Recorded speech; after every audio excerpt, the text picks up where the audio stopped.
Oke guys, jadi di video kali ini gua mau sedikit membahas mengenai serba-serbi ya event Jakarta Coffee Week yang baru banget diadakan di awal bulan November kemarin tanggal 1 sampai tanggal 3 ya. Tapi di sini disclaimer dulu, ini semua yang akan gue bicarakan ini bener-bener pure menurut pendapat gue pribadi ya. Tanpa ada titipan dari pihak manapun, termasuk dari Jakarta Coffee Week-nya sendiri. Oke, jadi pertama ya, sebenarnya tuh gue sangat happy dengan event Jakarta Coffee Week yang kemarin ya, tahun 2024 ini. Bener-bener rame banget, terus unexpected banget lah ya, karena di hari Jumatnya aja tuh yang biasanya Jakarta Coffee Week itu dari tahun ke tahun, hari Jumat yang memang ramai, tapi tuh bukan yang bener-bener pagi-pagi baru buka langsung rame banget gitu ya. Nah mungkin buat teman-teman di sini yang datang ya di hari Jumat pagi itu sekitar jam 10, 11, 12 mungkin tahu ya ramenya kayak apa, sampai ngantrinya lumayan panjang ya. Terus udah gitu bener-bener sampai banyak banget nih teman-teman gua atau teman-teman di Instagram gitu ya DM gua katanya, aduh bang gua nggak jadi ke Jakoik nih karena gue nggak bisa masuk, macet banget, nggak dapet parkir, udah gitu hujan gede pula gitu ya di hari Sabtu dan Minggu tuh banyak banget ya. Menurut gue ya ini Jakoik tuh kayaknya paling rame deh, kayaknya yang paling ramai gitu ya. Nah, itu yang pertama.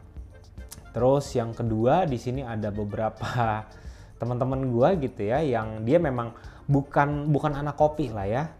Dia itu bisa dikatakan penikmat kopi yang datang ke Jakoik, terus mereka itu lihat ke area yang kelas pagi ya. Kalau teman-teman yang datang gitu ya pasti tahu ketika masuk di sebelah kiri itu agak ke tengah ada satu section bagian yang isinya cuma kayak partisi tembok putih aja, terus di situ banyak foto-foto gitu ya.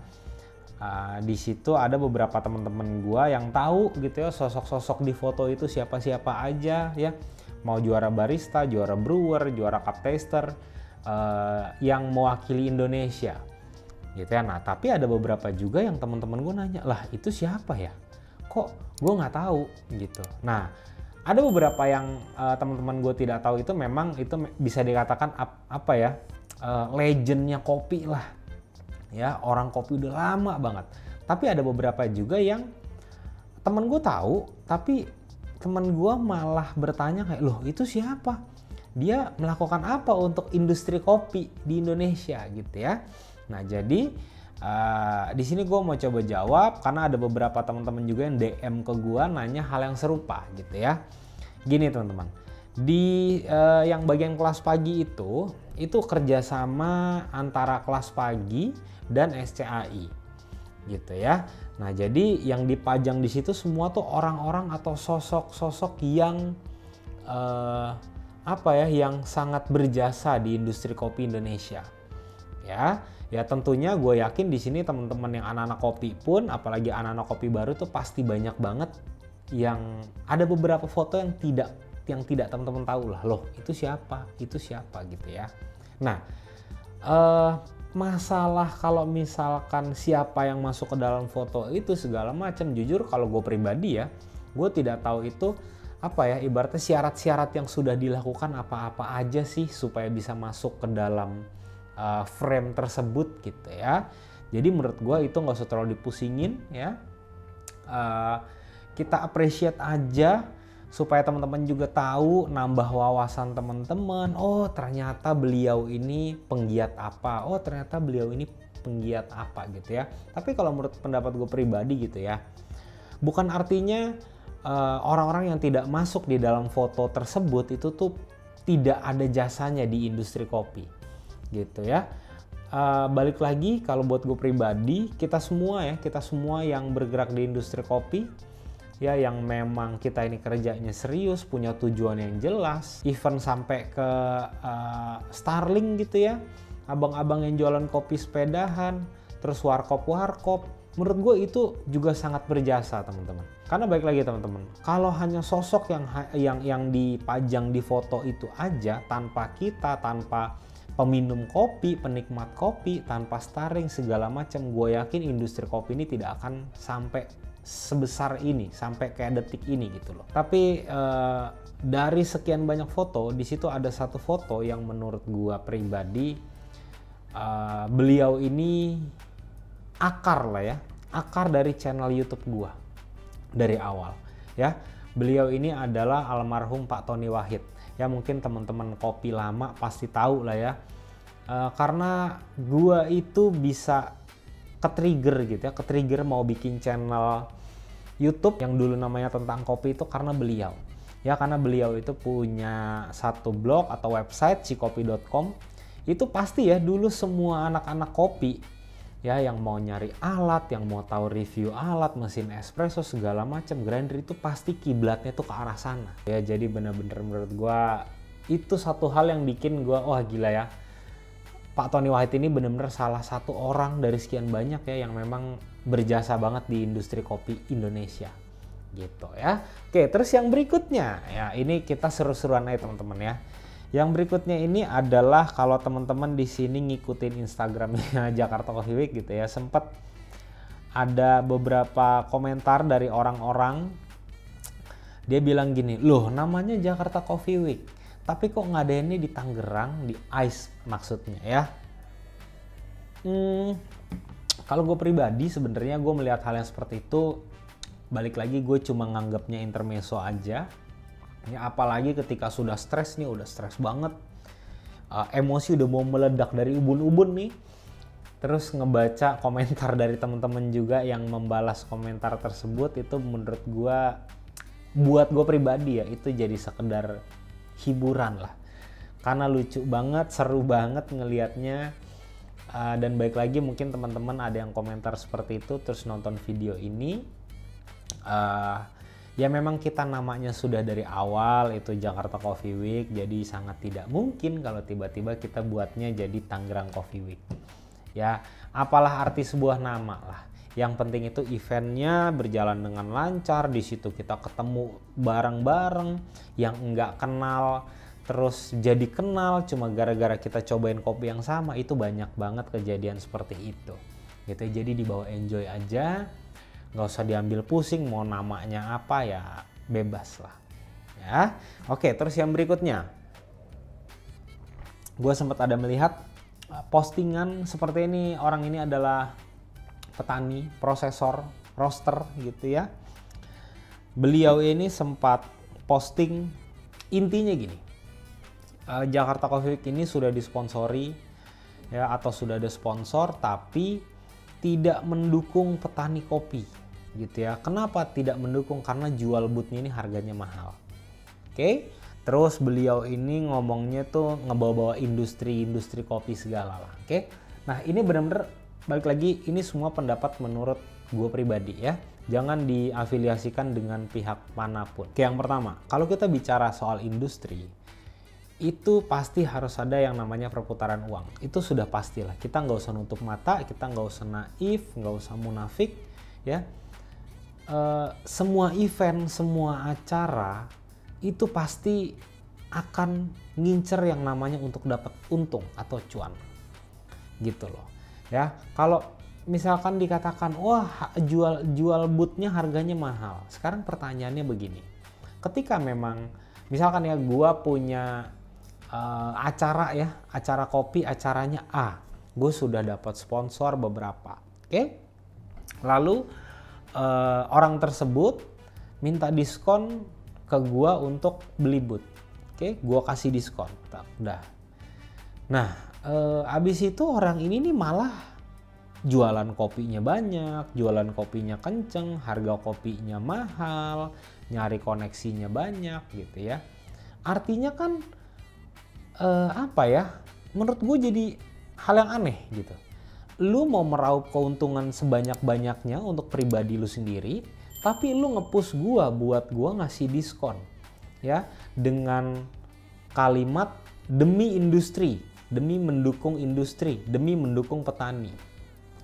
Di situ gue tidak apa ya, kalau kita bicara dari segi bisnis itu gue tidak bisa ngelihat POV-nya seperti apa gitu loh ya. Karena balik lagi, yang namanya event gitu ya, kalau memang lu mau ikut ya lu ikutin aja Ya harganya berapa, peraturannya seperti apa. Kalau memang ternyata harganya tidak cocok atau belum cocok, artinya itu memang bukan market lu. Gitu loh. Sekarang logisnya seperti yang tadi deh. Kalau misalkan lu bilang gitu ya, tidak mendukung petani kopi Indonesia. Oke, kalau misalkan ya, katakanlah gue ngasih lu booth gratis, tapi lu di event gue jualan, kenceng jualannya, rame banget, dapat koneksi, lu manjang nih ya, lu dapat klien baru. Nah terus gue dapat apa? Ya kan kalau misalnya kita bicara bisnis ya, ini sudah dari zaman batu loh. Ya dari zaman batu pun sudah mengenal sistem jual beli yang namanya barter. Gitu loh ya. Kalau sekarang ya seperti tadi lah. Kalau misalkan gue kasih lu booth gratis, in returnnya buat gue apa? Gitu. Apakah lu cuma bilang oh 3M makasih kan nggak bisa. Gitu ya. Jadi kalau kita bicara seperti itu, kita harus logis juga lah. Mikirnya harus logis ya. Kalau memang balik lagi yang gue bilang tadi, ternyata harganya mungkin buat lu itu terlalu mahal, ya bisa jadi itu bukan marketnya lu ya. Jadi jangan ditwist seakan-akan wah event ini tidak mendukung petani kopi. Jangan ya. Kenapa gue bilang jangan? Karena kalau teman-teman di sini yang sudah setiap tahun datang ke Jakoik pasti tahu. Karena kita di situ ada satu wilayah sendiri. Kita kasih namanya tuh pasar kopi. Yang mana pasar kopi itu free, tidak berbayar. Gitu loh ya. Yang isinya itu benar-benar banyak banget petani-petani kopi yang mereka itu bawa kopi Arabica, Robusta, dan mereka jualan di situ ya. Terus kita juga support dalam bentuk kita adain yang namanya Jakoik Cup of the Year. Yang mana nanti kopi dari para petani ini nih akan dilombain lah. Yang menilai siapa? Yang menilai itu pengunjung yang datang.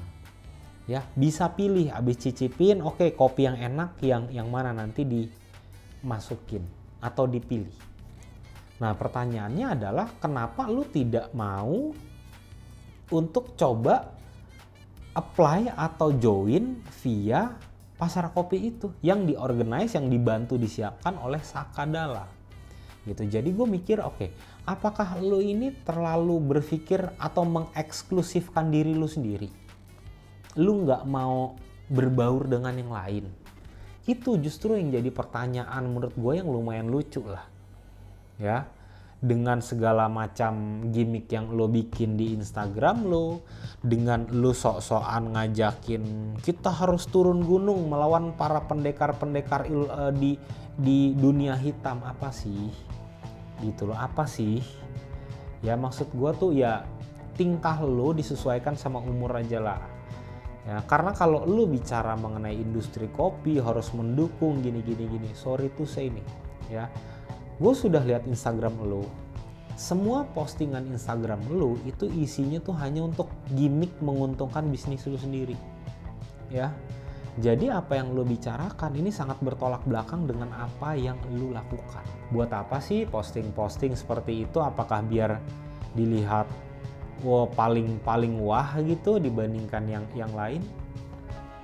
Sorry, mungkin cara kita berbeda ya. Gue akan memilih cara yang lebih oke lah ya, bukan dengan wah keluar gini gimana, tapi sedangkan dengan kelakuan lu sendiri, dengan postingan lu ya lu hanya menunjukkan untuk bisnis lu sendiri aja gitu ya. Ini gue terlepas, gue tidak mau bahas mengenai proses kopi yang lu bikin seperti apa ya, jenis kopi yang lu jual apa, gue tidak melihat dari situnya. Gue tidak masalah lu mau jualan kopi luwak kek, kopi gajah kek, kopi jerapah, terserah lu lah. Tapi maksud gue caranya aja lah. Jadi gue mikir apakah lu ini masuk ke kategori pasukan sakit hati atau apa gitu loh. Ya maksud gue gini lah, Jakoik ini teman-teman semua sudah kasih nama lebarannya anak-anak kopi ya. Yang namanya lebaran, vibes-nya dalam tanda kutip harus kan happy, seru, positif ya kan. Ya udahlah, lu bilang ya dukung aja kopi-kopi gini ya. Bagaimana orang mau mendukung kopi lu kalau lu sendiri tidak menunjukkan dukungan itu gitu ya. Karena gue lihat Instagramnya beliau ini banyak banget teman-teman gue anak-anak kopi roaster juga follow. Gue tidak ada masalah lah, balik lagi ya, gue tidak ada masalah dengan kopi yang lu jual, proses pasca panen yang lu bikin, apapun itu terserah lu ya. Tapi maksud gue cara lu aja yang menurut gue agak-agak aneh ya. Jadi pesen gue ya, kalau mungkin tahun depan lu mau menunjukkan dukungan lu gitu ya, ya cobalah kontak ke Sakadala aja ya, gimana nih saya mau ikutan, caranya gini, pasti akan open gitu loh. Karena balik lagi ya, semua petani yang jualan di Sakadala, gue yakin lu juga tahu lah ya, itu tidak ada yang kita pungut persenan dari hasil penjualan mereka, tidak ada, pure buat mereka semuanya gitu ya. Jadi menurut gue lebih bijak lah, karena kita sama-sama di industri kopi, masa ya saling sikut-sikutan sih. Jangan sekali disenggol dikit langsung langsung berasa superior, eksklusif nih gue, janganlah ya. Dibawa hidup mah dibawa chill aja bos gitu ya. Nah kayaknya serba-serbi Jakoik di tahun ini cuma ini aja gitu ya. Mungkin teman-teman di sini punya pendapat atau mau share pengalamannya selama event Jakoik kemarin datang tuh seperti apa ya, boleh tulis di kolom komentar ya. Terus kalau nextnya teman-teman punya saran serunya gue bahas video mengenai apa, tulis juga di kolom komentar, secepat mungkin akan gue balas atau gue baca terus gue bikinin videonya. Oke teman-teman, sampai ketemu di video selanjutnya. Thank you.